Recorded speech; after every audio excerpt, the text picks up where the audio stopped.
Iya, yang Jakarta. Location. Location ya, salah.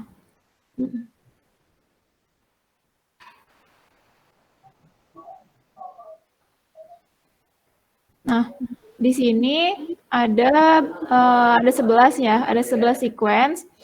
Ini kan bisa di-download semuanya ya, di-download. Nah, sini saya juga udah ada datanya. Nah, ini kan. Nah, di sini kan kalian download sequence-nya dari sequence nukleotida. Nah, untuk ke protein kan sequence-nya dari sequence asam amino, berarti kalian translate dulu kan ya. Nah, ini kalau kemarin saya carinya kan untuk Indonesia, jadi ada beberapa sequence itu yang nggak full. Nah, di sini kita ambil yang full aja. Jadi contohnya yang ini ya. Jadi ini sequence-nya kan full tuh yang panjang. Nah, pertamanya kita translate dulu. Jadi cara translate-nya itu kalian copy dulu sequence nukleotida ini dari awal sampai akhir. Sampai sini berarti. Nah, kemudian bisa pakai macam-macam caranya. Bisa pakai ini, saya pakai Expressi, jadi bisa cari aja di Google nukleotida ke asam amino atau translate nukleotida dan lain sebagainya. Nah, ini ada berbagai macam tools, kalian bisa pakai yang mana aja, bebas. Caranya itu secara umum, cuman masukin aja sequence nukleotidanya, kemudian di sini saya contohin pakai Expressi, masukin sequence nukleotida, kemudian di sini saya pakai default aja. Jadi di sini awalannya itu pakai methionine ya. Methionine ini kodenya kode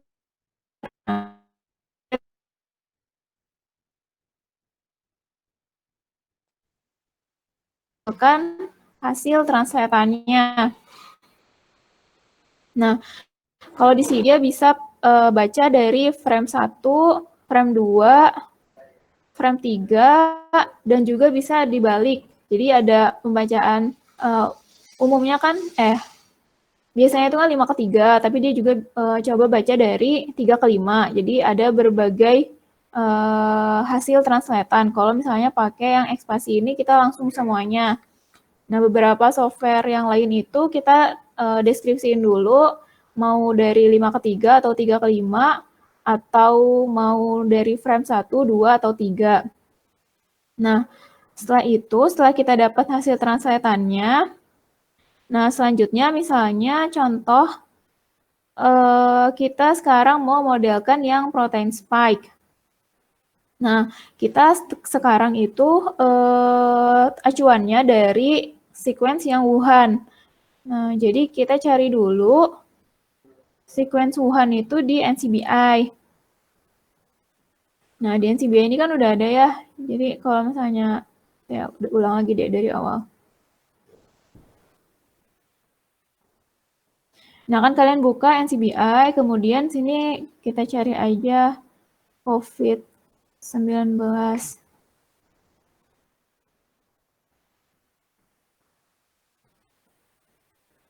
Nah, di sini ada sequence full genome untuk COVID-19 yang dari Wuhan.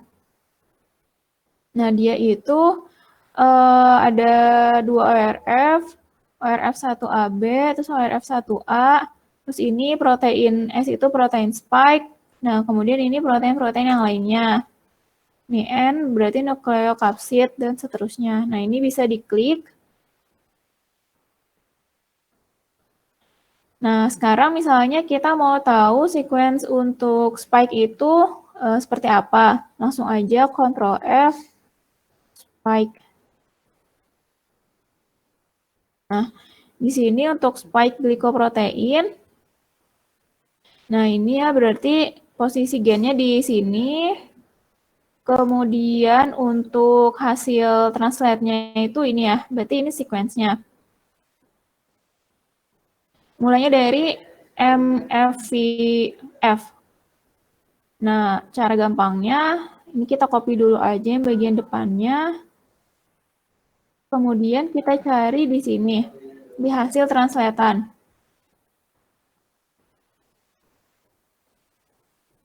Nah, di sini ada satu ya, di sini nih, yang MFVF.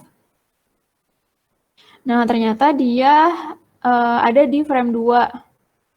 Ada di frame 2, MFVF. Nah, sekarang untuk konfirmasi lagi, LV-LLP. Nah, LV-LLP berarti sama ya, LV-LLP. Nah, sekarang kita akan melakukan pembandingan atau penyejajaran antara spike Wuhan dan juga spike Indonesia. Nah, ini kalian bisa pakai BioVia. Ini Discovery Studio udah pada diinstal semua kan ya. Nah, kita bisa klik yang new, kemudian pilih protein sequence.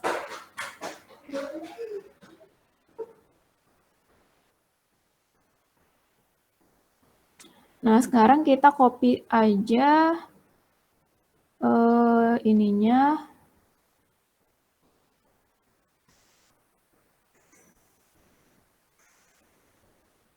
Kita copy sequence-nya, ambil yang sequence FASTA supaya copy-nya lebih gampang.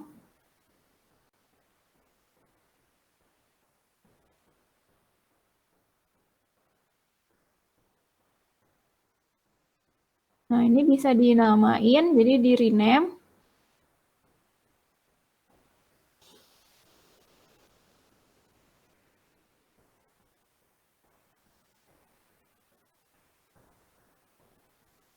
Nah, selanjutnya kita ambil sequence yang Indonesia.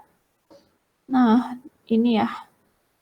Nah, kemudian di sini ujungnya kita udah dapat ujung depannya. Sekarang ujung akhirnya LHYT. LHYT. Kita coba search aja. LHYT. Oh, ini. Jadi tadi ternyata ini ujungnya dan awalnya itu yang ini ya, MFVF kan. Jadi kita copy aja dari sini. Sampai LHYT. Nah, kemudian ini untuk menambah baris lagi, bisa klik kanan, kemudian insert sequence, new sequence. Nah, kemudian di sini kalian paste, Ctrl V. Nah, ini bisa diganti lagi namanya, misalnya Jakarta.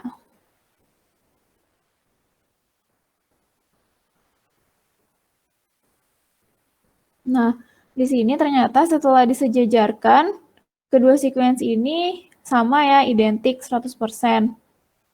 Nah, sampai sini dulu, ada yang mau ditanyain nggak? Mau bertanya, Teh. Ya. Kalau yang tadi itu kan yang waktu translate nukleotida,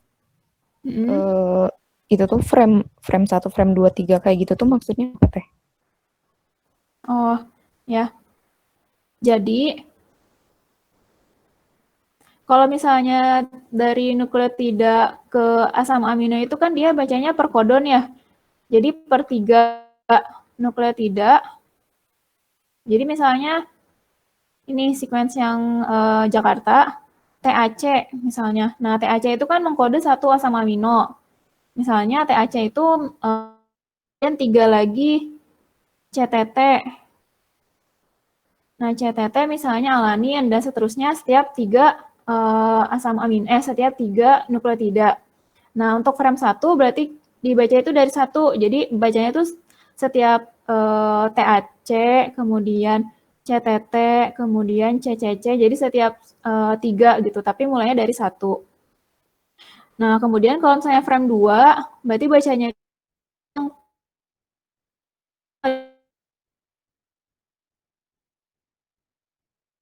lagi kode asam aminonya gitu. Misalnya ACC itu ternyata treonin, kemudian setelah ACC TTC. Jadi bergeser 1 itu kan akan mengubah codonnya gitu. Nah, kemudian untuk frame 3 juga sama. Berarti mulainya itu dari yang ketiga. Berarti mulainya dari ini CCT, kemudian TCC, dan seterusnya. Nah, jadi setiap kita geser satu nukleotida itu akan merubah kodonnya dan akan mengubah translate ke asam aminonya gitu. Nah, kemudian untuk yang 5 ke 3 dan 3 ke 5 juga sama. Berarti kalau 5 ke 3 mulainya itu bacanya dari sini. Jadi seperti kita baca tulisan pada umumnya ya dari awal sampai akhir. Nah, kebalikannya kalau misalnya dari 3 ke 5 berarti dari ujung bawah. Dia bacanya dari mana ya? Nah, ini ujungnya. Berarti dia bacanya itu dari sini. Berarti GCA, kemudian GTA, dan seterusnya. Itu untuk frame 1. Frame 2-nya berarti dari CAG, dan seterusnya. Untuk frame 3 juga sama kayak gitu. Kayak gitu, gimana? Udah paham belum? Oh iya Teh, udah paham. Makasih Teh. Ya. Nah, selanjutnya berarti untuk sampai sini udah bisa ya? Udah bisa Teh, ngerti. Ya. Nah, sekarang ternyata sequence antara Wuhan dan Jakarta untuk bagian spike itu sama. Nah, tapi di sini kan kita baru alignment satu sequence ya. Sedangkan tadi di Gisaid itu ada berapa tadi? 11 ya kalau nggak salah. Nah, ini kan ada 11 sequence. Nah, ini coba di alignment juga ke 11-11-nya. Caranya sama kayak tadi. Ya, ini saya udah ada sih hasil jadinya. Contohnya kayak gini. Jadi nanti ada 11 ya. Berarti ini ada berapa ya? 1, 2, 3, 4, 5, 6, 7, 8, 9, 10. Oh, ini ada 10. Ini ada 10 sequence. Berarti ini namanya multiple sequence alignment. Tadi kan kita hanya 2 alignment aja. Nah, ini kalau misalnya udah banyak, ini kelihatan ada yang mutasi. Contohnya di sini. Jadi kalau warnanya itu berubah, berarti itu ada mutasi, dan semakin warnanya itu mendekati ke putih, berarti sifat asam aminonya atau perubahan mutasinya itu sangat jauh dari keadaan awalnya. Ini contohnya yang pertama, berubah dari awalnya itu treonin. Jadi kita referensinya itu dari yang Wuhan ya. Jadi awalnya treonin, kemudian berubah menjadi I. I itu ada isoleucine. Ini ada satu yang berubah. Kemudian, nah di sini ada lagi yang berubah. Ini sama juga di treonin, berubah jadi isoleucine. Selanjutnya di sini dari D, coba ada yang tahu nggak D itu untuk asam amino apa? Aspartat. Ya, Aspartat. jadi awalnya itu dia asam aspartat, kemudian berubah menjadi glisin. Nah, ini juga sama, valin jadi fenilalanin, ini glutamin jadi histidin, dan seterusnya. Ini juga ada yang berubah. Nah, jadi ternyata setelah kita melakukan multiple sequence alignment, ternyata bagian spike itu ada yang mengalami mutasi. Kalau tadi kita kan hanya melihat satu sequence aja. Ternyata kalau melihat satu sequence aja itu masih belum terlihat adanya perubahan atau perbedaan antara yang Wuhan sama yang Jakarta. Tapi ternyata dari 10 sequence ini, yang spike itu udah ada mengalami mutasi. Nah, ini ya mutasinya. Jadi kalau makin putih berarti warna asam amino itu makin berbeda sifatnya. Tapi kalau misalnya warnanya itu kayak gini nih, ini asam aminonya berbeda tapi sifatnya masih ada yang mirip gitu. Misalnya sama-sama asam atau sama-sama bermuatan, sama-sama polar dan lain sebagainya. Nah, setelah itu kalau saya udah dapat sequence-nya, kalau mau modeling, lebih baik modeling cari yang ada asam aminonya yang berbeda. Kalau misalnya asam aminonya sama, itu kita nggak usah modeling, pakai aja struktur yang emang udah ada, karena kan sequence-nya sama. Nah, jadi untuk modelingnya pilih pilih sequence yang ada perubahan asam aminonya ya. Misalnya contohnya ini kalian bisa pilih misalnya yang di bawah ini ya. Nah, ini kan ada yang berubah nih dari treonin jadi isoleucine. Misalnya pilih yang Jakarta 04 gitu. Nah, untuk modelingnya bisa pakai Swiss model atau pakai Pyro ya. Di sini disuruhnya pakai apa sih? Swiss model sama Pyre teh. Ya, pakai Swiss model sama Pyro. Jadi kalian bisa masuk ke Swiss model.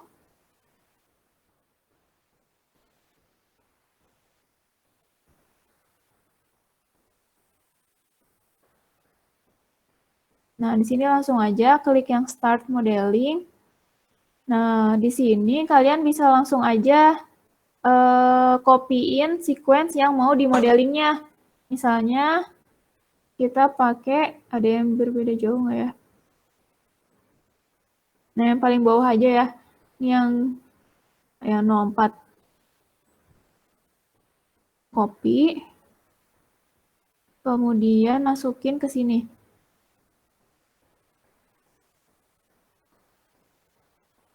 Nah, udah gitu kalian bisa tulis apa judul pekerjaannya. Type Indonesia misalnya. Kemudian masukin emailnya.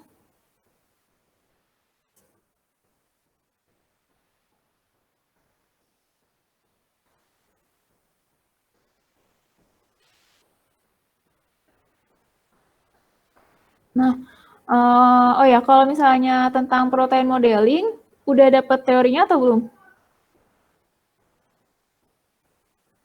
Dulu pernah sama Bapak Dulu pernah. pas Uh, iya. masih inget nggak? Udah lupa kalau saya, tapi kalau yang lain nggak tahu. Tapi udah pernah dikasih modulnya juga sih, Teh. Oh, udah pernah juga. Ya, jadi intinya kalau protein modeling itu ibaratnya kayak kita nyontek, bukan nyontek sih. Kayak ngegambar, tapi ada contohnya gitu. Nah, kita ngegambar si contohnya itu. Nah, jadi si contohnya itu namanya cetakan. Nah, cetakan atau templates. Jadi kita ngikutin, jadi kita modeling si proteinnya itu bentuknya ngikutin si cetakannya gitu. Jadi cetakannya itu yang benar-benar mirip sama sequence atau sama model yang akan kita bikin gitu. Nah, di sini kan ada dua pilihan. Ada cari template atau langsung bikin model. Nah, kalau misalnya kita langsung klik yang bikin model, itu kita memasrahkan cetakannya itu terhadap si software Swiss Model ini. Jadi itu gimana Swiss Model aja, terserah dia mau milihin template-nya itu buat apa, milih template-nya itu apa. Nah, sedangkan kalau misalnya kita pilih search for template, jadi kita pertama cari template-nya dulu. Nah, nanti kita yang akan milih kita mau bikinnya itu pakai template yang mana gitu. Nah, jadi itu bisa sesuai dengan pemilihan kita. Jadi untuk pemilihan template juga kan ada beberapa pertimbangan ya, beberapa pertimbangan. Jadi kalau saya saraninnya pilih template dulu aja. Jadi kita bisa klik yang search for templates. Nah, di sini prosesnya itu sebenarnya agak lumayan lama sih. Nah, untuk yang kemarin udah sampai modeling, coba diceritain cara bikinnya kayak gimana?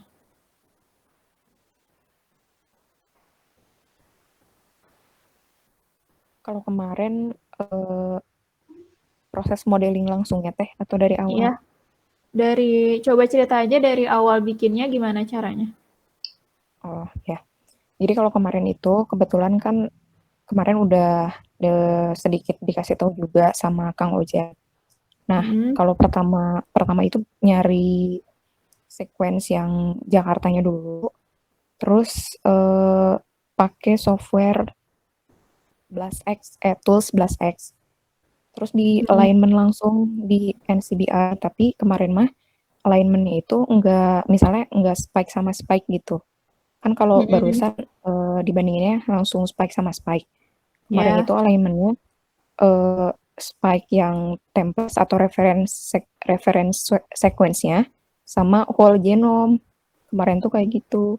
Terus setelah dapat dari BLAST, udah bisa dilihat kan hasil alignment-nya itu. Dan kalau kemarin sih saya dapatnya identity-nya 100%. Karena emang baru nyoba satu strain aja dari yang Jakarta. Nah, terus setelah itu di-download sequence FASTA-nya, langsung di modeling, tapi nggak dicari template-nya dulu, langsung di build model. Oh, langsung Gitu. yang tadi ya, build model itu. Iya. Teh, Ya. kalau yang Angel mah sama di search dulu si template-nya. Terus udah template-nya kebentuk, kan itu ada berapa, misalkan ada 50 template. Nah, nanti dilihat identity sama apa ya? Metode. Terus kemarin tuh dijelasin sama Kang Ojan juga, kayak di metodenya tuh dilihat si angstromnya tuh lebih kecil, terus si identitinya juga harus 100 gitu, kayak lebih besar gitu. Terus nanti si apa sih namanya, si template itu diklik terus di build model gitu. Terus ntar ada modelnya, model yang kita pilih gitu sih Teh kemarin. Ya. Ya, berarti caranya udah pada bener kok, udah pada bisa ya. Nah, ini untuk yang Swiss model. Nah, ada juga pakai Pyre ya. Ada yang udah nyoba belum pakai Pyre? Kemarin udah nyobain. Tapi nggak langsung muncul hasilnya. Iya, jadi nungguin. Oh ya, kalau Pyre dia emang lebih lama sih prosesnya. Jadi harus ditunggu mungkin sehari, itu bisa jadi sehari atau bisa jadi lebih juga gitu ya. Tapi caranya sih sama aja. Kalian tinggal masukin aja, ini kan email, kemudian judul pekerjaannya apa, sama masukin sequence yang mau di modelingnya. Nah, kalau misalnya di Pyre juga sama, dia juga bikinin model juga, kemudian dia juga kasih template, jadi cetakannya apa aja yang mirip. Nah, terus juga dia ada prediksi struktur sekundernya. Nah, sebenarnya untuk modeling itu bisa pakai berbagai macam pilihan software. Bisa tadi pakai Swiss model, kemudian bisa pakai Pyre juga. Kemudian kalau yang tadi itu yang berbasis web. Jadi proses pengerjaannya itu benar-benar kita serahin sama si webnya. Jadi kita kan dia proses pemodelannya. Nah, ada juga yang manual, misalnya pakai modeler. Nah, kalau pakai modeler, kita nggak usah pakai internet, jadi diinstal masing-masing, kemudian cuman dia lebih manual sih, jadi kita pilih templatenya itu cari sendiri, misalnya dari hasil Swiss model sama hasil Pyre, kita lihat templatenya apa yang bagus, kemudian si templatenya itu di-download dari PDB. Nah, kemudian nanti baru kita bikin modelnya, ada script lagi. Jadi kalau misalnya pakai modeler itu emang agak lebih ribet. Cuman kelebihannya kalau misalnya ada kesalahan, itu kita nggak harus ngulang dari awal. Jadi bisa di tahap-tahap tertentu aja ngulangnya gitu. Dan biasanya dia itu lebih, karena dia prosesnya itu ada optimasi di akhirnya itu, jadi biasanya modelnya sih lebih bagus. Biasanya ya kalau sepengalaman saya pakai software modeling, itu bagusnya pakai modeler. Tapi kalau misalnya pakai yang web based gini juga sebenarnya udah cukup bagus juga sekarang ini, karena mereka juga jadi algoritma atau softwarenya juga udah semakin diperbaiki gitu. kalau misalnya dulu-dulu, biasanya kalau modeling pakai yang web based gini, itu hasilnya suka kurang bagus. Tapi kalau sekarang udah cukup bagus, jadi kalau menurut saya sekarang juga udah bisa pakai kayak Swiss model kayak gini-gini, itu udah bisa. Nah, ini udah selesai belum ya?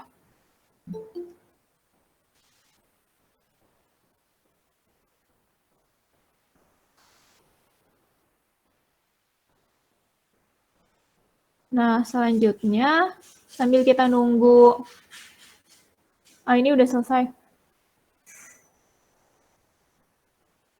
Nah, di sini ternyata ada sekitar 24 ya, 24 template yang bisa kita pakai untuk modeling. Nah, oh ya, sebelum modeling juga, sebaiknya kita sudah cari-cari tahu dulu struktur dari protein yang mau kita modelkan itu bentuknya seperti apa. Jadi bisa cari di protein data bank. Misalnya kan kita mau modeling spike ya.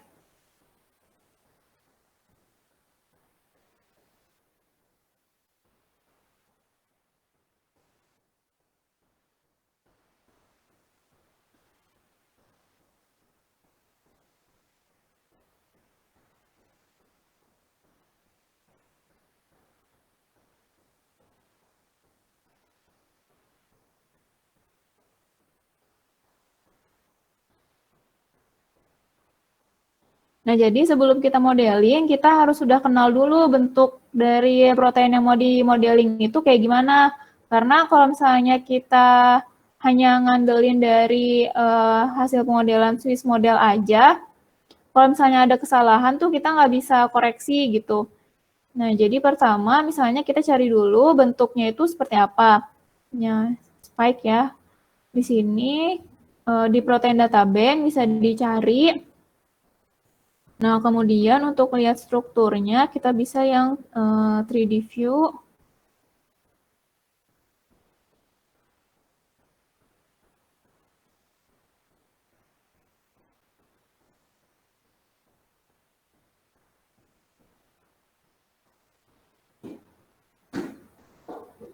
Nah, di sini. Nah, ternyata untuk protein spike itu kan dia trimer ya. Jadi dia ada 3 protein yang bergabung menjadi satu gitu. Nah, jadi nanti ketika nge-modeling juga harus diperhatikan mau modelingnya itu hanya satu bagian aja atau mau spike keseluruhan atau gimana. Jadi itu sebenarnya tergantung dengan kebutuhan kita. Misalnya kita mau menganalisis apanya gitu perubahan. Saya kalau saya mau menganalisis perubahan mutasi, misalnya tadi kan ada yang mengalami mutasi ya contohnya. Yang ini misalnya tadi yang treonin berubah jadi isoleucine. Nah itu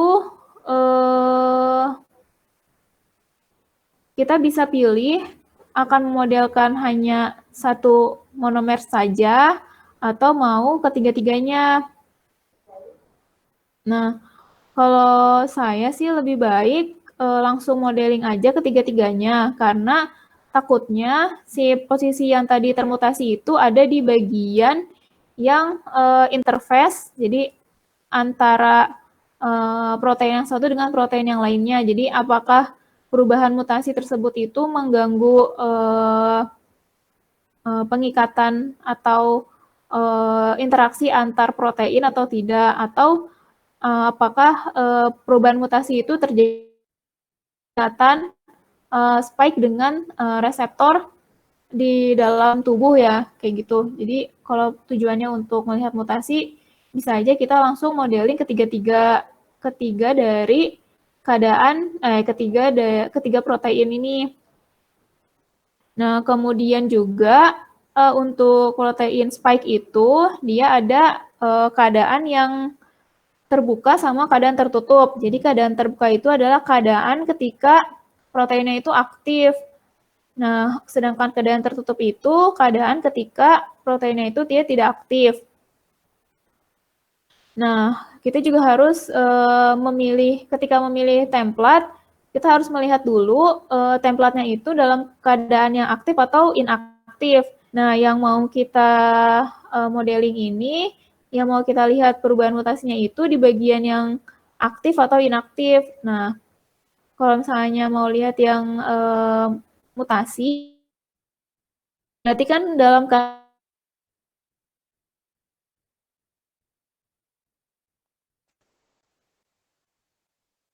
yang harus kita pilih ketika memilih template. Selain itu juga dari kualitas struktur proteinnya.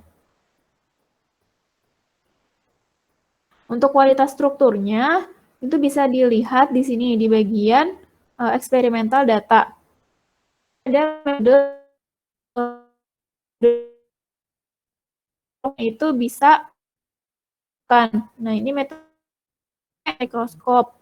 Kemudian resolusi juga dipertimbangkan 2,8 Armstrong. Jadi kalau misalnya resolusinya itu semakin bagus, semakin jelas, semakin detail, maka protein atau strukturnya juga semakin bagus gitu. Nah, jadi resolusi ini kalian pilihnya yang angkanya itu yang kecil. Jadi kalau angkanya itu semakin kecil, jadi ibaratnya kayak kita bikin Lego. Nah, kalau Lego kotaknya besar-besar, kan gambarnya itu makin gak jelas ya. Tapi kalau misalnya Lego kotak-kotaknya itu kecil-kecil, berarti kan itu gambarnya itu makin jelas. Nah, itu maksudnya resolusi itu si kotak-kotaknya itu kalau dia semakin kecil, berarti nanti hasil gambarnya itu dia makin bagus kayak gitu. Nah, di sini balik lagi. Jadi kan ada beberapa pilihan. Nah, di sini bisa dilihat. Nah, pertama ya, ini kode PDB-nya 6VYB. Nah, kemudian ini ada yang A, ini kan ada 6VYB juga. Ada A, C, B, berarti itu adalah chain-nya, rantainya. Karena kan protein spike itu dia trimer ya, jadi ada 3 protein yang tergabung. Jadi ada yang bagiannya A, bagian C, bagian B gitu. Nah, kemudian di sini coverage, berarti di sini itu sequence yang tadi kita masukkan itu semuanya tercover nggak sama template yang dihasilkan gitu. Nah, kemudian di sini ada ini dulu ya, identity, berarti persen kemiripannya itu berapa persen antara sequence yang kita masukkan tadi sama sequence yang punya dari protein ini. Nah, kemudian nih metodenya, metode EM tadi ya udah lihat elektron mikroskopi. Selanjutnya di sini ada GMQI sama QSQI. Nah, kedua nilai ini, kalau nilainya itu semakin mendekati ke 1, berarti prediksi modelnya itu semakin bagus gitu. Nah, di sini juga sebenarnya ada penjelasannya.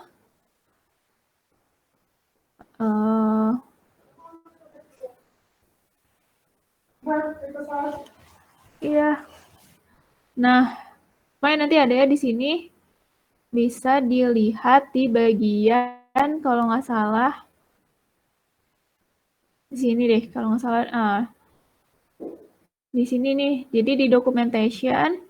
Nah, kemudian di sini tuh ada video tutorialnya juga, kemudian ada cara-caranya juga.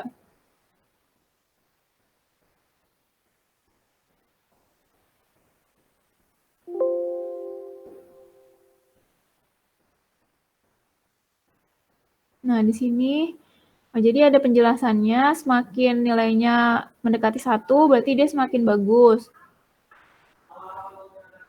Nih, nanti hasilnya, jadi nanti bisa dibaca lagi aja penjelasan-penjelasannya. Ya.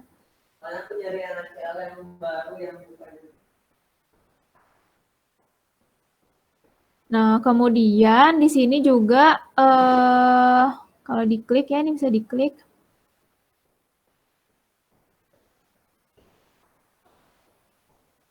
Nah, ketika diklik, Nah, di sini ada hasil alignment-nya. Nah, kemudian juga ini ya kalau misalnya kita mau bikin yang monomer atau trimer, ini bisa diklik. Nah, jadi kalau misalnya kita mau bikin yang homotrimer, ini diklik yang di sini. Tapi kalau misalnya mau bikin yang monomer, tinggal diklik yang bagian monomernya. Kita bikin yang trimer aja. Kemudian selain itu, kita juga bisa pilih beberapa template. Jadi nggak harus satu aja yang mau dijadiin sebagai template. Nah, ini kan yang dicentang itu yang akan dipilih. Misalnya kalian mau coba lagi pakai yang lain gitu, itu bebas, bisa aja. Misalnya kita coba pakai yang VSB. Ini tinggal diklik. Nah, berarti nanti ada 2 model yang akan dihasilkan. Jadi nanti bisa dibandingin nilainya mau pakai yang 1 atau pakai yang 2. Contohnya misalnya pakai 2 ya. Nah, kalau udah dipilih, nah kita langsung aja klik yang build model.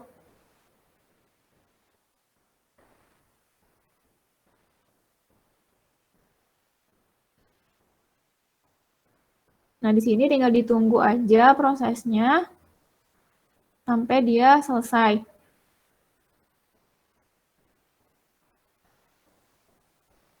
Sampai sini ada yang mau ditanya? bertanya. Iya. Kalau tadi kan dari template yang disarankan sama Swiss Model itu, setelah melihat dari nilai-nilai tadi dan nilai apa ya tadi satu lagi lupa. Dan yang paling atas berarti itu tuh menurut Swiss Model adalah template yang paling baik gitu teh. Iya. Ya, jadi di sini si Swiss Model juga kan ada 24 template. Nah, ini dia juga udah ngurutin. Jadi udah diurutin dari yang menurut dia itu paling bagus gitu. Kayak gitu. Oh iya teh. Terus kalau misalnya kolom yang sebelah kanan itu ada ligan, ada yang ada isinya sama ada yang non, itu apa teh maksudnya? Yang Oh. template. Ya, untuk yang ligan, berarti kalau misalnya di template-nya itu dia ada ligan, misalnya ini ya. Nah, di sini, di PDB misalnya tadi kodenya, misalnya sebagai template itu kodenya 6VXX. Nah, ini kalian bisa scroll ke bawah. Isinya itu ada spike, ABC, nah kemudian ada ligan, sini small molecule. Nah, ligannya itu NAG atau N-asetil deglukosamin. Nah, ini biasanya itu ini ligan gula. Jadi biasanya protein-protein spike ini dia itu terglikosilasi. Jadi ketika pada proses pasca translasi, si proteinnya itu ditempeli sama molekul gula. Nah, di sini ligannya itu adalah suatu gula. Nah, tadi ada yang ada 50, ada 52 gitu ya. Nah, berarti di strukturnya itu, struktur spike itu ada molekul gulanya gitu. Jadi itu adalah hasil dari proses pasca translasi kayak gitu. Oh iya, makasih teh. Ya.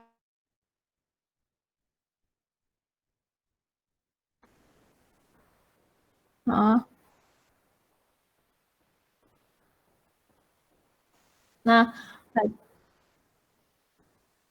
ya tadi untuk pertama kan kita harus lihat dulu ya bentuk struktur spike itu seperti apa. Nah, kalau misalnya untuk awalnya, saya untuk supaya tahu dulu bentuk struktur spike itu seperti apa, sebenarnya bebas aja mau pilih yang mana. Mau pilih yang mana, atau kalau mau disaring, pilih aja yang resolusinya itu yang bagus. Yang resolusinya tinggi, berarti yang angkanya itu kecil. Nah, itu untuk melihat struktur dari protein yang mau dimodelkannya itu. Jadi, sebelum kita modeling itu, lebih baik kita udah kenal dulu sama bentuk protein yang mau dimodelkannya gitu.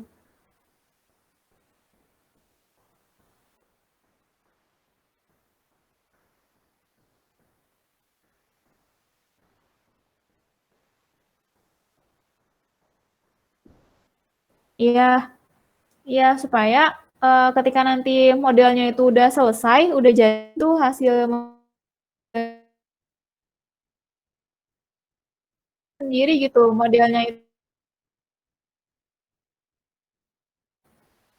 Untuk beberapa protein, kalau misalnya kita nggak kenal, pas ngelihat hasil modelnya itu suka bingung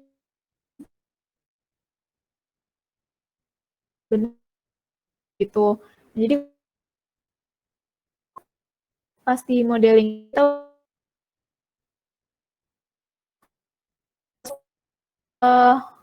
setiap protein-protein itu juga ada bagian-bagiannya. Misalnya ini untuk yang spike ya.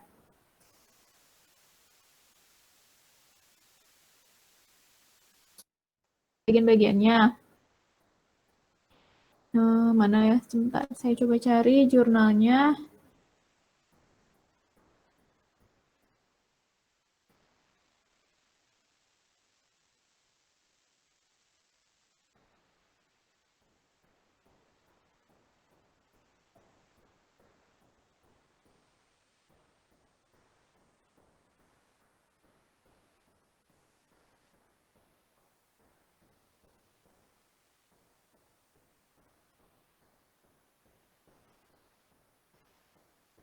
Nah ini.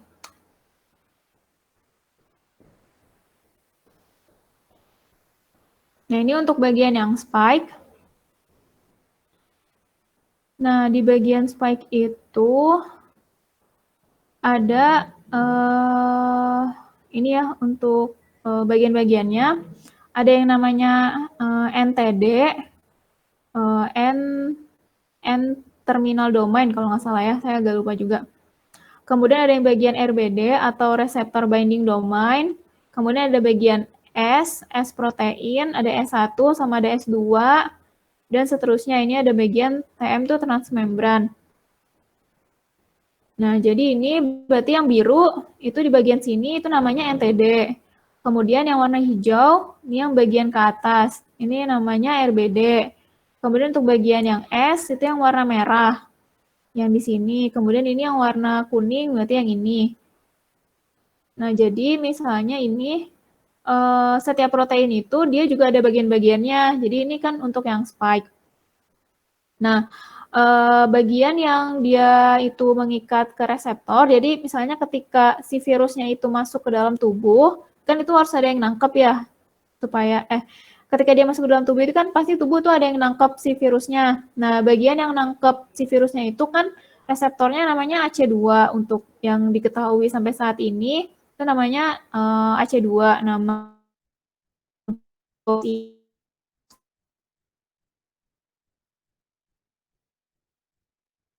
sama COVID itu pada bagian RBD atau pada pengikatan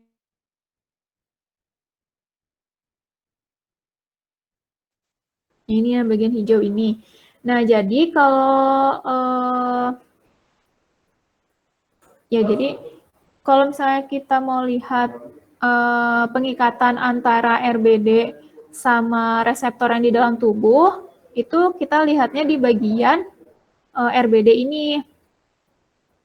Nah, kemudian juga untuk bagian RBD itu, tadi kan ada saya katakan bagian spike itu ada yang aktif sama bagian yang inaktif, ketika aktif dan ketika dia tidak aktif. Nah, untuk bagian yang aktif, bagian RBD-nya ini dia posisinya itu ke atas. Nah, posisinya ke atas, jadi RBD-nya pada keadaan up. Jadi RBD up protomer. Nah, kalau misalnya dia tidak aktif, itu bagian RBD-nya itu dia ke bawah. Jadi kayak gini. Nah, ini kan beda ya keadaannya. Nah, seperti itu. Jadi ada bagian-bagian yang tertentu lah gitu intinya. Nah, terus kemudian tadi misalnya kita mau lihat titik mutasinya itu posisinya di mana. Nah, kalau misalnya mutasinya itu ada di RBD, berarti mutasinya ini bisa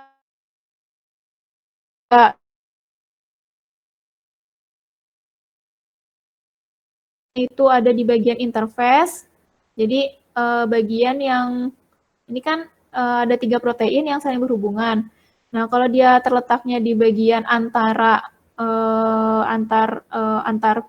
rantai, itu berpengaruh nggak terhadap pengikatan ke 3 monomer ini, kayak gitu contohnya. Kayak gitu, ada yang mau ditanya lagi nggak? Ya. Nah, ini sambil nunggu, ini agak lumayan lama juga prosesnya. Paling, nah tadi ini kan ada protein spike, kita udah coba. Nah, masih ada 3 lagi ya, ada nukleokapsid, NSP3, sama NSP12. Nah, untuk yang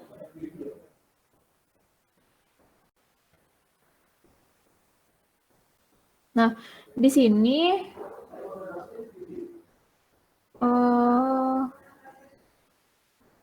nah, nanti dicoba lagi juga untuk yang bagian nukleokapsid, kemudian NSP3 sama NSP12. Nah, kemudian yang harus diperhatikan itu di sini dia ada 2 ORF, ada ORF 1AB sama ORF 1A. Nah, saya udah cobain. Kalau untuk yang untuk yang spike, nukleokapsid, sama NSP3 itu caranya seperti yang tadi udah dijelasin. Jadi lebih simpel caranya. Nah, untuk yang NSP12 ini, karena dia ada di ORF yang berbeda dengan protein-protein yang lain, jadi harus ada sedikit prosedur tambahan atau tambahan langkah ya. Nah, di sini sebenarnya saya udah sempat juga alignment antar setiap bagian protein, tapi hanya untuk satu sequence Indonesia. Untuk NSP1, NSP2, ini NSP3. Ini di NSP3 ada mutasi ya, ada 1 mutasi. Tapi nanti coba dibandingin lagi sama semua sequence yang ada di Gisaid.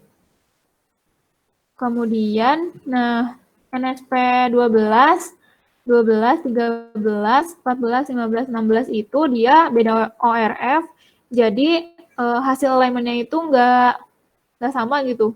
Jadi ini kan kayak yang beda banget, tapi sebenarnya mungkin mutasinya itu hanya 1 atau 2 titik saja. Karena ini saya pakai ORF yang sama dengan yang lainnya, jadi hasilnya seperti ini. Jadi untuk yang kebagian tugas NSP12 nanti dicari dulu di bagian di sininya ya.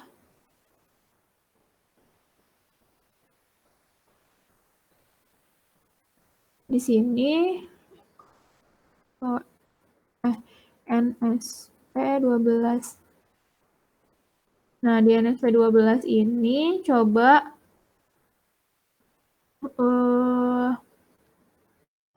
nah, ini ada bagian-bagiannya, jadi harus digabung-gabungin dulu antara bagian nukleotidanya. Nanti untuk yang NSP12, nanti chat aja ya ke saya. Saya juga masih coba-coba juga untuk yang ini. Tapi untuk yang lainnya itu bisa, dan caranya sama kayak tadi.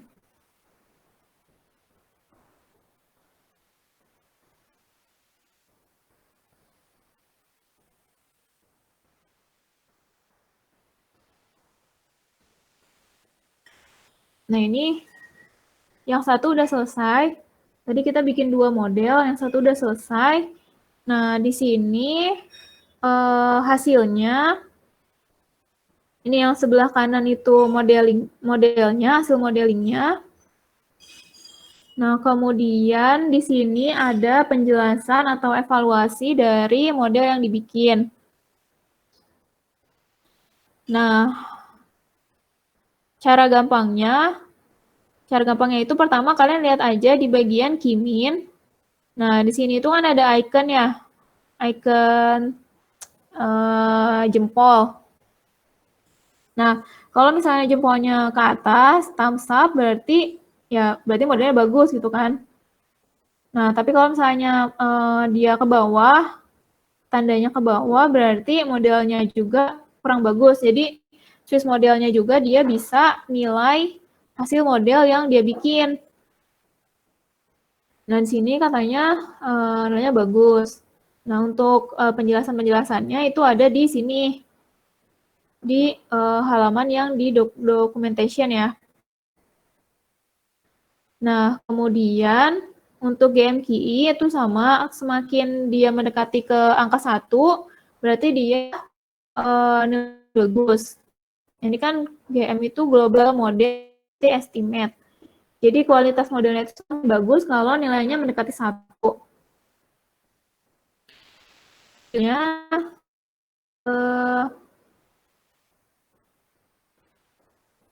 Nah, di sini ada Z-score. Ini yang bagian ada item-item ini itu Z-score. Jadi di sini di sini itu setiap protein yang ada di PDB, jadi setiap protein yang di PDB itu dipetain nilai Z-score-nya.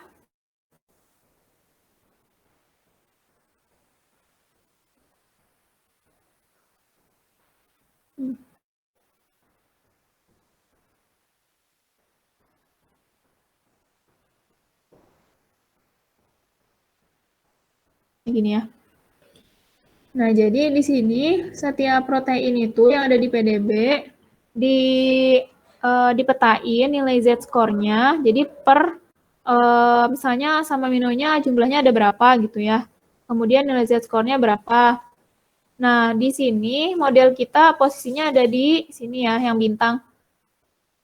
Nah, umumnya protein-protein yang di PDB itu dia polanya seperti ini.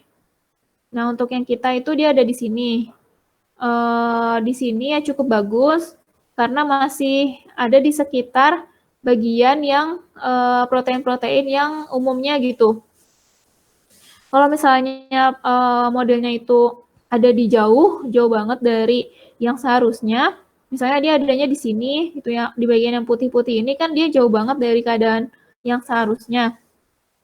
Nah, berarti model yang kita bikin itu dia pasti ada yang salah lah gitu. Nah, kalau di sini berarti dia cukup bagus lah karena dia masih ada di sekitar bagian yang hitam-hitam ini, kayak gitu. Nah, kemudian di sini ada bagian alignment-nya.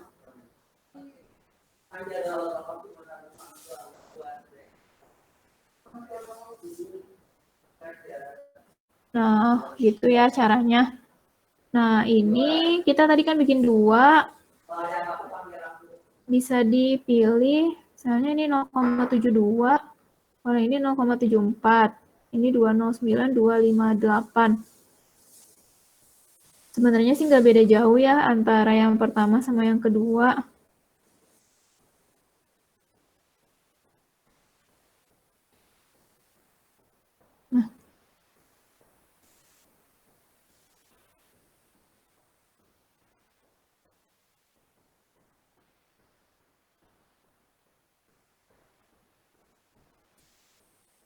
Nah, tinggal dipilih aja, misalnya kalau ini dia nggak ada ligannya, kalau ini ada ligannya. Sebenarnya ini juga tergantung kita mau lihat, kalau misalnya kita mau lihat di bagian yang glikosilasi, jadi namanya itu terglikosilasi tadi yang kalau misalnya dia ditempelin sama ligan-ligan itu. Kalau misalnya kita mau lihat apakah mutasi tadi itu mempengaruhi proses glikosilasi atau enggak, berarti kita bisa pilih yang ada ligannya ini. Tapi kalau misalnya kita bukan mau lihat yang bagian glikosilasinya, bisa pilih yang ini. Nah, atau juga bisa pilih yang ini, nanti bagian ligannya dihapus. Jadi, ini nggak apa-apa, bisa dua-duanya. Bisa dua-duanya dipilih. Nah, sekarang saya coba pakai model 1. Nah, ini untuk download-nya, kalian klik yang PDB format.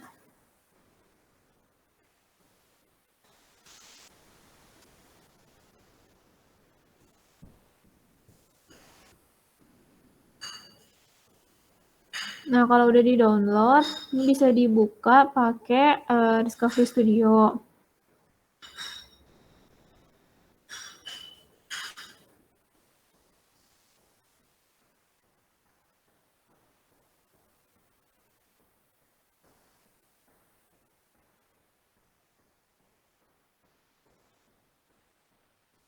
Nah, misalnya sekarang kita mau lihat posisi yang tadi terjadi mutasi itu di mana. Nah, untuk pakai Discovery Studio-nya udah pada bisa atau belum?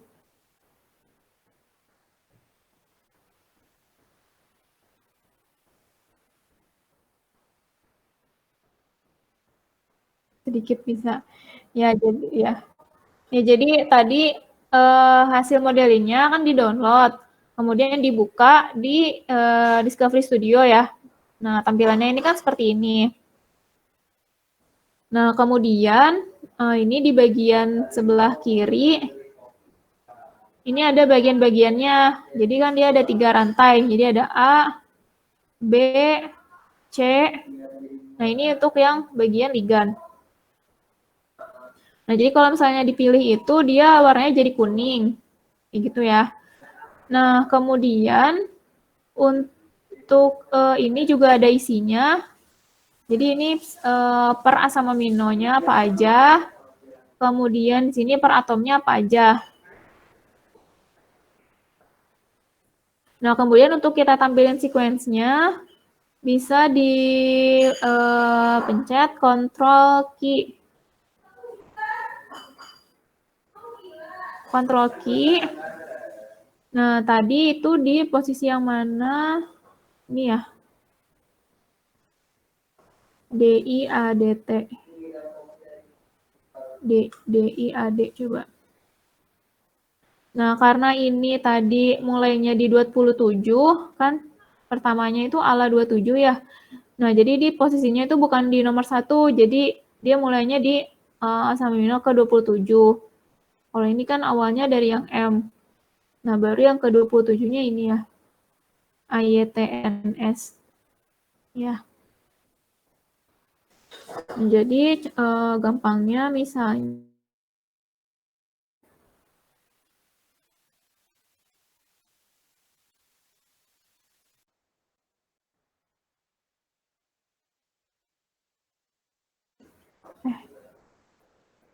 apa tadi? GRDIAD.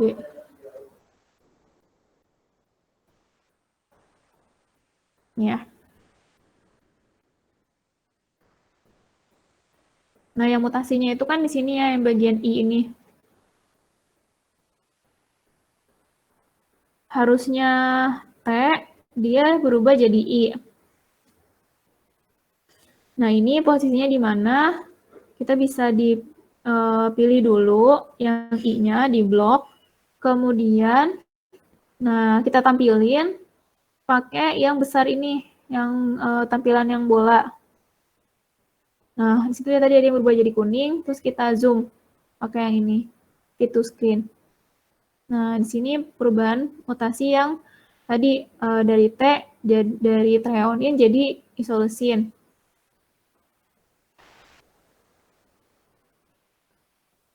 Nah, untuk mempermudah, ini bisa ditutup dulu aja bagian yang lainnya. Bagian B sama C-nya kita tutup dulu. Nah, ternyata dia mutasinya di sini ya. Nah, kalau ini kan dia bukan bagian RBD atau bagian yang bertanggung jawab terhadap pengikatan ke reseptor. Jadi kalau pengikatan ke reseptornya itu nggak ada perubahan, nggak ada masalah. Nah, di sini yang berubah itu di bagian yang bawah. Sini ya. Nah, kemudian coba kita lihat antar B. Nah, berarti dia mungkin apakah di bagian interface atau tidak. Kita bisa lihat caranya itu. Ini yang tadi berubah, solusinya berubah, diklik, double klik. Kemudian edit, kemudian select. Nah, kita mau lihat pada jarak 5 Armstrong di sekitar titik mutasi. Jadi kalian pilih yang radius. Nah, ini 5 Armstrong. Nah, ini bisa disesuaikan lagi. Misalnya mau lihat sekitar berapa Armstrong itu bisa disesuaikan di sini. Kemudian diklik yang apply.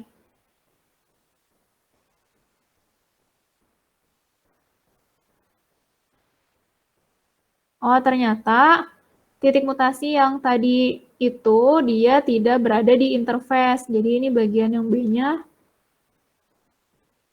Biar gampang kita ubah dulu ya warnanya.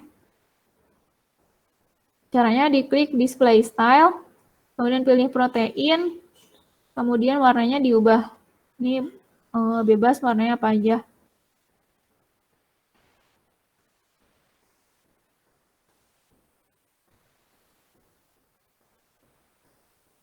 Jadi di sini yang A yang warna hijau, yang B yang warna merah. Kita ulangi lagi.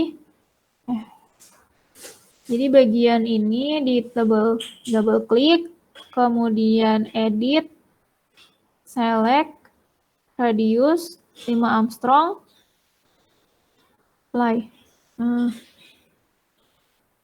Nah, ternyata titik mutasi yang tadi berubah itu dia tidak berada di interface. Jadi dia jauh dari rantai yang B. Yang B ini kan yang warna merah ya. Nah, yang warna merah ini ternyata kan dia nggak ada yang kuning-kuning ya. Oh, ada deh yang satu. Sini ya. Di bagian bawah sini ya. Nah, ini bisa kita tampilin asam aminonya pakai yang di sini.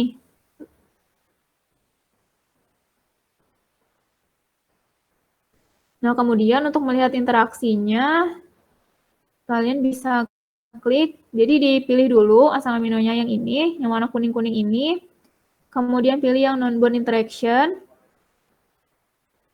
Nah, kita mau lihat misalnya interaksinya apa aja. Saya ini ikatan hidrogen, elektrostatik, hidrofobik, others. Ini untuk interaksi-interaksi yang umum ya, yang favorable.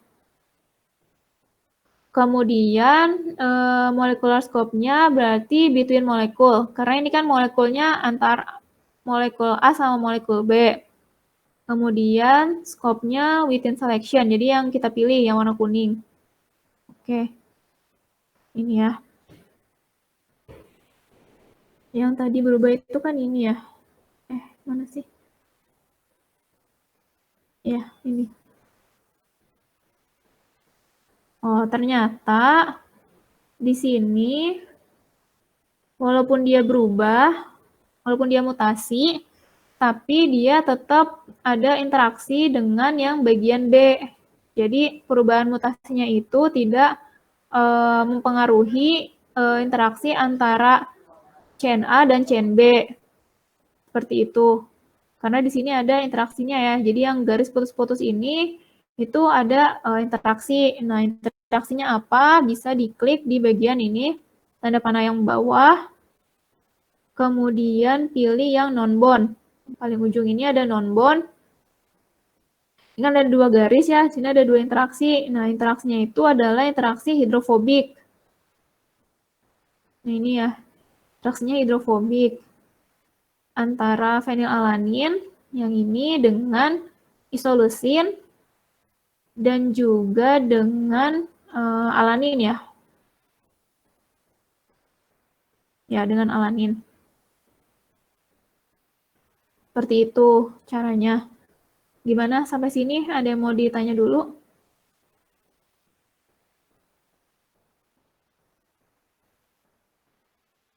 Ya.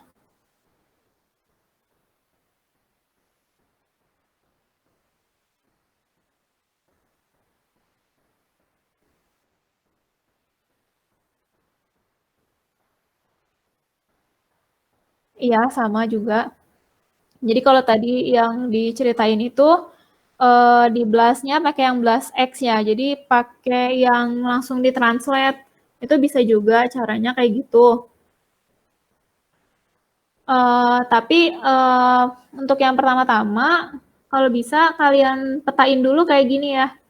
Jadi dari semua sequence yang ada di Gisaid itu, ditranslate dulu semuanya untuk lihat titik mutasinya itu ada di mana aja gitu. Jadi untuk yang di modeling, pilih sequence-nya yang ada mutasinya, kayak gitu.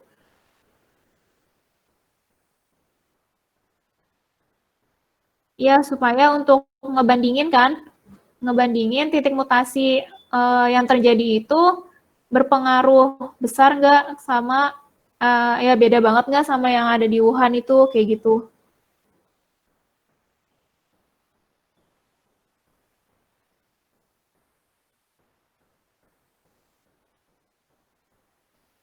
Oh, yang pertama, ininya ya, jadi hasil translatannya dilihat mutasinya itu di mana aja. Kemudian kan di sini dipilih ya, dipilih sequence-nya yang dijadiin untuk modelingnya itu yang mana, berarti pilih yang ada mutasinya. Nah, selanjutnya kalian modeling pakai Swiss model misalnya. Kemudian kalian masukin pemilihan template-nya. Misalnya kenapa pakai template-nya yang ini gitu. Alasannya apa? Kemudian bikin modelnya. Nah, di sini kalian coba bahas hasil modelingnya itu kayak gimana. Udah bagus atau belum? Saya dari nilai-nilainya tadi ya. Saya ini ikonnya ke atas, terus nilainya itu masuk ke range. Nah, ini kalian bisa baca lagi penjelasannya di yang documentation. Di sini ya, pokoknya ada penjelasan dari nilai-nilai yang dihasilinnya, evaluasinya. Nah, hasilnya modelnya udah bagus atau belum menurut kalian? Nah, setelah itu kalian coba petain tadi titik mutasinya itu di mana. Nah, kira-kira titik mutasinya itu ngaruh banget atau enggak kayak gitu.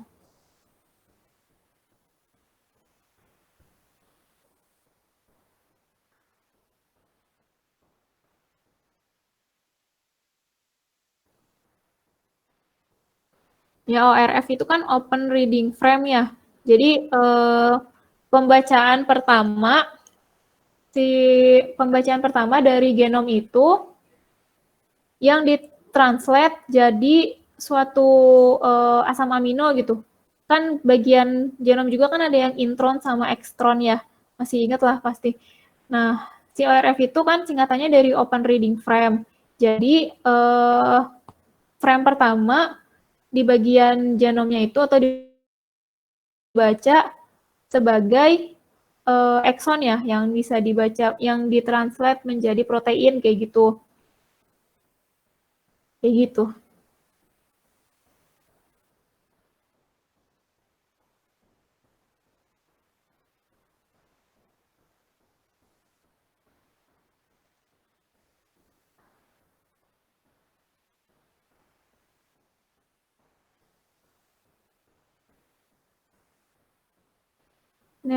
Nah, untuk yang NSP12, caranya di sini ya kalian buka dulu di NCBI, terus lihat yang bagian sequence yang Wuhan.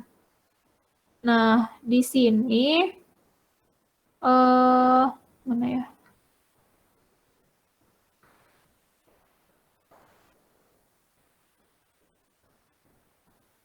Nah, ini kan ada dua ya, ORF 1AB sama ORF 1A. Nah, yang bagian NSP 12 ada di mana? Kalau spike ada di mana ya coba? Spike.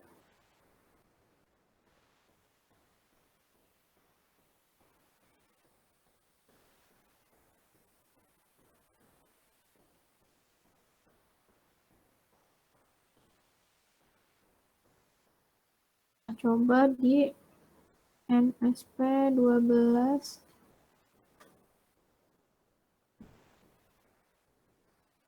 NSP 12. Kalau untuk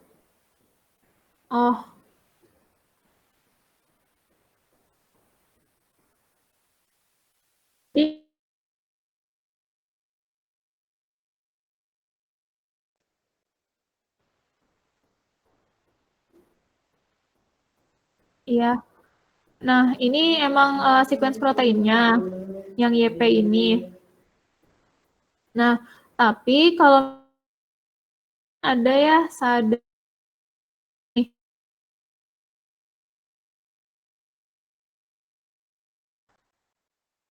yang di sini itu nggak ketemu. Kemarin saya coba cari kan. Misalnya ini ya, SADAKI ini Ctrl C. Di sini kita paste. Ada nggak? Nah, ini kan ada, tapi ini hanya sebagian aja. Bagian selanjutnya itu beda banget gitu sequence-nya. Kayak yang ini. Nah, jadi ini untuk NSP12.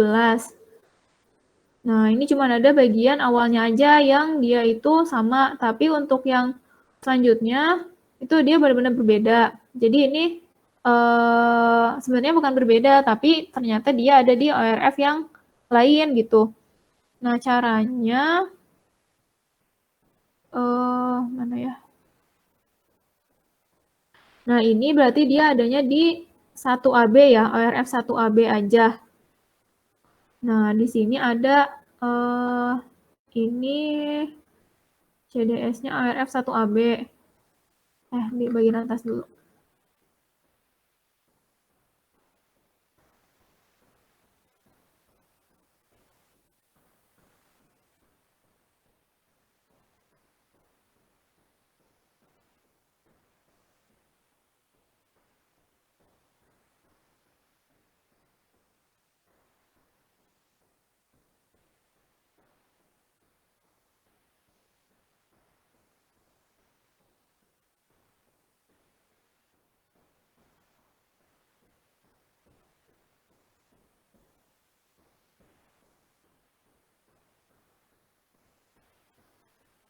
Hmm.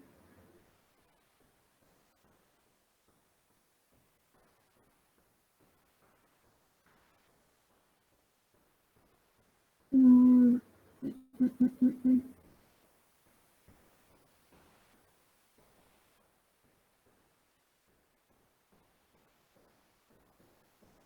Nah, di sini ada tulisannya dia ini ya gennya RF1AB. Kemudian mat peptide-nya ini apa coba? Nah, ini coba kalian translate-nya dari yang ini aja. Jadi diklik dulu. Ini ya. Nah, diklik dulu ini. Ini sequence-nya coba. Ini bisa nggak di-copy? Dari yang TGC ini.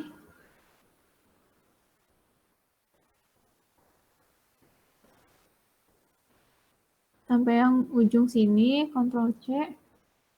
Nah, supaya gampang. Atau mana ya?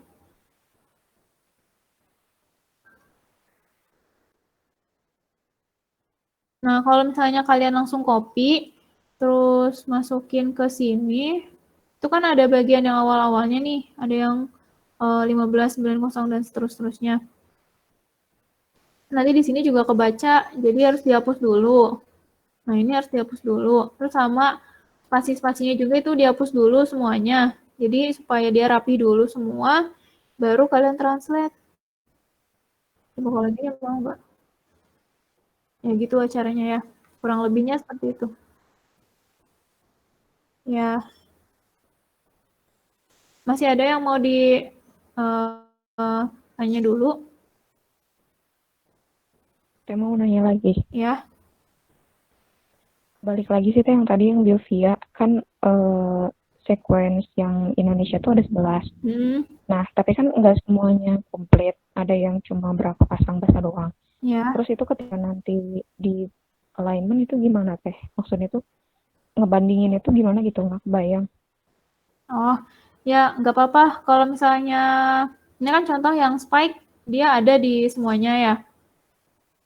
Nah, misalnya kalian cuma nemu untuk yang lainnya, misalnya cuma ada 3 sequence doang.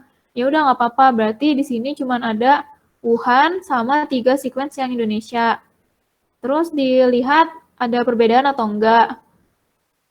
Nah, kalau ada perbedaan, pilih yang jadi sequence yang mau dimodelin itu yang ada bedanya gitu. Maksudnya sama yang ini juga teh, genom yang nggak komplitnya. Dibandingin juga. Misalnya gini ya, mana sih?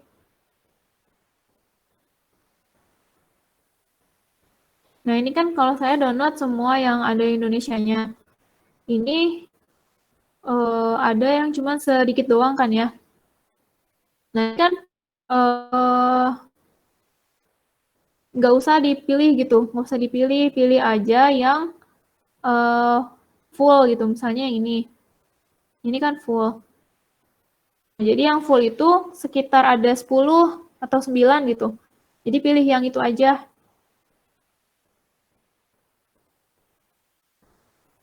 Jadi yang sedikitnya nggak usah dimasukin ke, maksudnya nggak usah di alignment deh teh.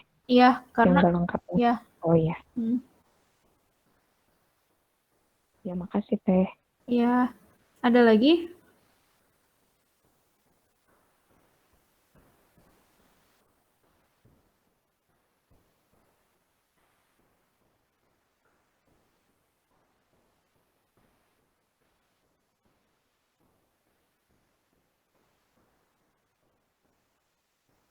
Maksudnya yang ini?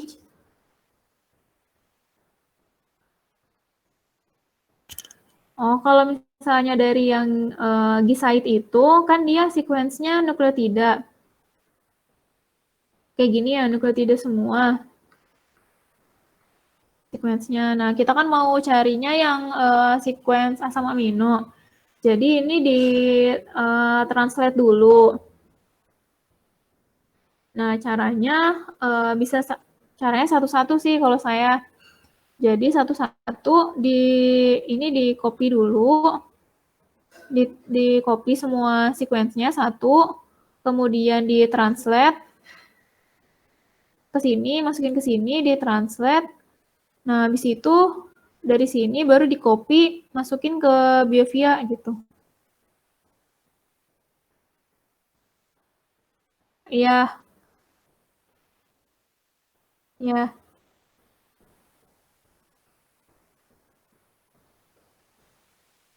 Udah ya, berarti udah cukup paham ya cara ngerjain tugasnya.